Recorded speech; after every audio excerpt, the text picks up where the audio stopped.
मुंबई के मशहूर ताज होटल में बैठी अदिति इतने सालों में वो अपनी खास दोस्त स्नेहा से कभी नहीं मिली थी। आज उसने खास तौर पर स्नेहा को सरप्राइज देने के लिए होटल ताज में बुलाया था।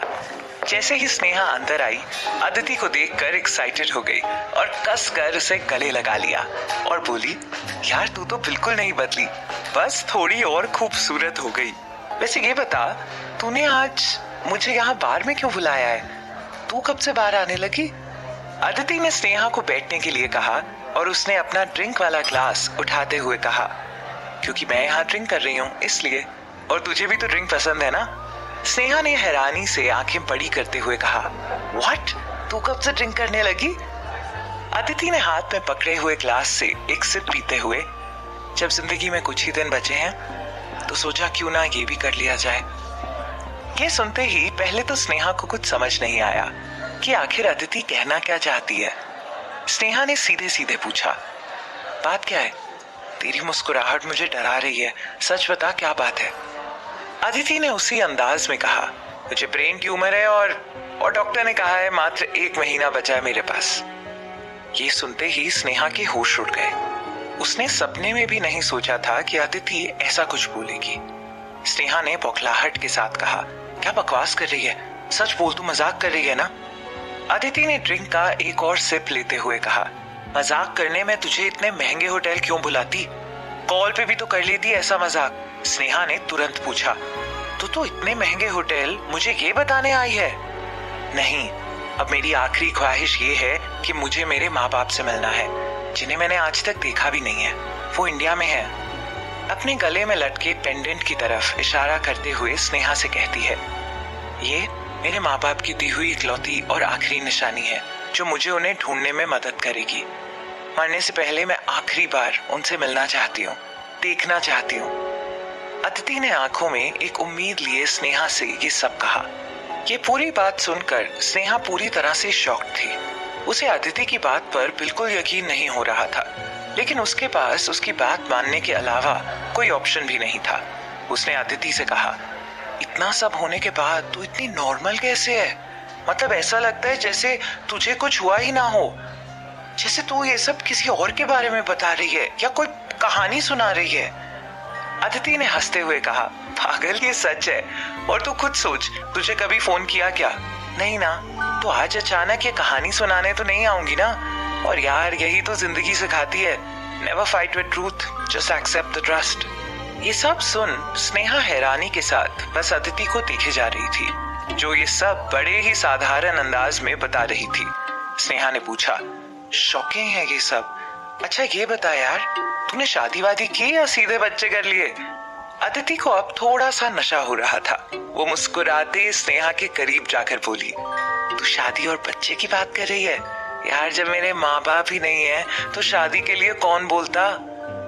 अदिति को इस तरह नॉर्मली बिहेव करते देख स्नेहा भी थोड़ा नॉर्मल हुई, लेकिन वो समझ नहीं पा रही थी कि वो अदिति से क्या बोले। अदिति ने इशारे से स्नेहा को अपने करीब बुलाया और उसके कान के करीब जाकर बोली, पता है यार, जिंदगी बड़ी छोटी है, इसलिए मैंने आज तक जो नहीं किया है ना, अब सब करना चाहती हूँ। कोई अच्छा लड़का मिले तो डेट भी करूंगी, और सीधी बात है यार, खुल के जीना चाहती हूँ, जितने भी दिन जीना है। स्नेहा ने अदिति के इशारे को ना समझते हुए कहा, सब करना है मतलब कहीं शादी तो नहीं करना चाहती है ना? क्योंकि डेट तब तो ठीक है, लेकिन यार शादी कौन करेगा, वो भी 1 महीने के लिए? अदिति ने हंसते हुए कहा, पागल है क्या? मैं क्यों करूंगी शादी? शादी वो करते हैं जिनके पास कुछ करने के लिए नहीं होता है। मेरे पास बहुत कुछ है करने के लिए यार। स्नेहा को समझ आ रहा था कि अदिति को नशा चढ़ रहा है, इसलिए उसने उससे ग्लास लेते हुए कहा, तू सबसे पहले पीना बंद कर, कुछ भी बोले जा रही है, तुझे चढ़ गई है, समझी? तभी एक अनजान शख्स जो काफी देर से पीछे खड़ा शायद उनकी बातें सुन रहा था, उनके नजदीक आ जाता है। अदिति के गले में पेंडेंट को देख कहता है, हेलो, माफ कीजिएगा। उस आदमी के इतना कहते ही अदिति उसकी बात काटते हुए बोली, माफ किया, जाओ खुश रहो। ये सुन स्नेहा और वो आदमी दोनों एक पल के लिए मुस्कुराने लगे। दोनों समझ गए कि अदिति को नशा सिर चढ़ बोल रहा है। उस आदमी ने मुस्कुराते हुए अदिति के लहजे में ही आगे कहा, जी धन्यवाद, आपने माफ करने का कष्ट किया। वैसे मैं बस इतना जानना चाहता हूँ कि ये जो खूबसूरत सा पेंडेंट आपके गले में है वो आपने कहाँ से लिया है? इससे पहले अदिति कुछ कहती, स्नेहा को लगा ये लड़का लाइन मार रहा है, इसलिए उसने भड़कते हुए कहा, एक्सक्यूज मी, आपसे मतलब? स्नेहा के इतना कहते ही उस आदमी ने अदिति की तरफ हाथ बढ़ाते हुए कहा, आप बहुत खूबसूरत लग रही हैं, क्या आप मेरे साथ डांस करेंगी? ये सुनते ही स्नेहा भड़क गई और उसने डांटते हुए कहा, ओ हेलो, आपकी ये ट्रिक यहाँ नहीं चलेगी, हम ऑलरेडी बहुत परेशान हैं, ये आपके साथ डांस नहीं करेगी तो बेहतर होगा आप यहाँ से चले जाएं। ओके सॉरी, कहते हुए वो वहां से चला गया।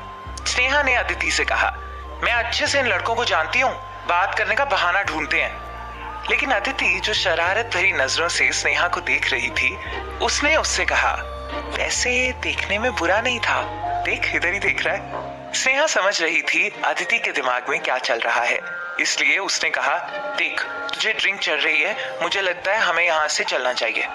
तभी टेबल पर वेटर अदिति की ड्रिंक लेकर आता है। स्नेहा ने अदिति से वो ड्रिंक लेकर खुद एक सिप लेते हुए उससे पूछा, एक बात बता, तूने आज तक शादी, बॉयफ्रेंड, डेट ये सब क्यों नहीं किया? अदिति ने बस मुस्कुरा दिया और कोई जवाब नहीं दिया, जिस पर स्नेहा फिर से बोली, ओ अब याद आया, तेरी फिलॉसफी थी ना कि शादी से पहले no boyfriend and date, right? इसीलिए आज तक सेक्स भी नहीं किया है ना? अदिति ने उसी तरह मुस्कुराते हुए कहा, कितना अच्छे से जानती है ना तू मुझे। वेटर जो उधर ही खड़ा दोनों की बातें सुन रहा है, स्नेहा उसे जाने को बोलती है। अदिति स्नेहा की तरफ देखते हुए कहती है, फिलॉसफी तो अभी भी वही है, इसीलिए शायद कभी सेक्स नहीं किया, लेकिन मरने से पहले एक बार करना चाहती हूँ, देखना चाहती हूँ आखिर दुनिया में लोग इसके पीछे इतने पागल क्यों हैं। स्नेहा तभी जोर से चीखते हुए कहती है, आर यू सीरियस? तू सच में अभी भी वर्जिन है? तू वाकई दिल्ली जैसे मेट्रो शहर में रहती है या फिर झुमरी तलैया में? क्या पागल है? वहां तो लड़का लड़की एक साथ एक ही कमरे में लिव इन के तौर पर रहते हैं, और तू है कि कुछ नहीं किया। अदिति स्नेहा का हाथ पकड़कर बोलती है, क्या कर रही हो यार, थोड़ी धीरे बोल, लोग सुन लेंगे तो क्या सोचेंगे। तभी वेटर को ड्रिंक्स लाते देख दोनों चुप हो जाते हैं और उसके जाते ही दोनों जोर से हंसते हैं। स्नेहा को थोड़ा अच्छा लगा ऐसे अदिति को हंसता हुआ देखकर। इसी बीच स्नेहा उसे वॉशरूम का इशारा कर वहां से चली जाती है। इधर अदिति हुए गलती से किसी और टेबल पर जाकर बैठ जाती है। अगले दिन सुबह के 10 बज चुके थे। अदिति आराम से बेड पर सो रही थी। तभी दरवाजे पर नॉक होता है और बाहर से आवाज आती है, रूम सर्विस। बार बार नॉक होने की वजह से अदिति की नींद खुलती है। तब तक नॉक करने वाला आदमी वापस लौट जाता है। अदिति अंगड़ाइयां लेते हुए चादर के साथ खींचातानी करते हुए करवट बदलती है तो हमें उसका गोरा रंग, काले खुले घुंघराले बाल, उसके गुलाबी होठ और उस होठ के नीचे एक काला तिल दिखाई पड़ता है, जैसे वो अदिति को हर बुरी नजर से बचाने के लिए हो। जैसे ही वो आंख खोलती है वो देखती है ये कोई बड़ा सा कमरा है।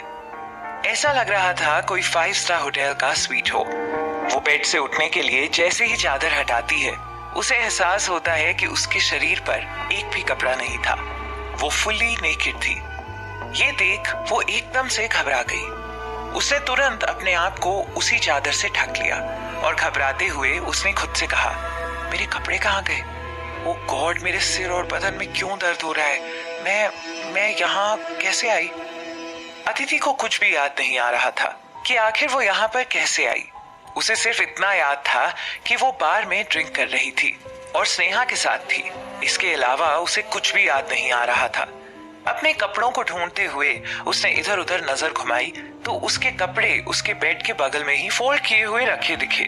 यह देख उसे समझ नहीं आ रहा था कि आखिर उसके साथ ये सब कौन कर रहा है।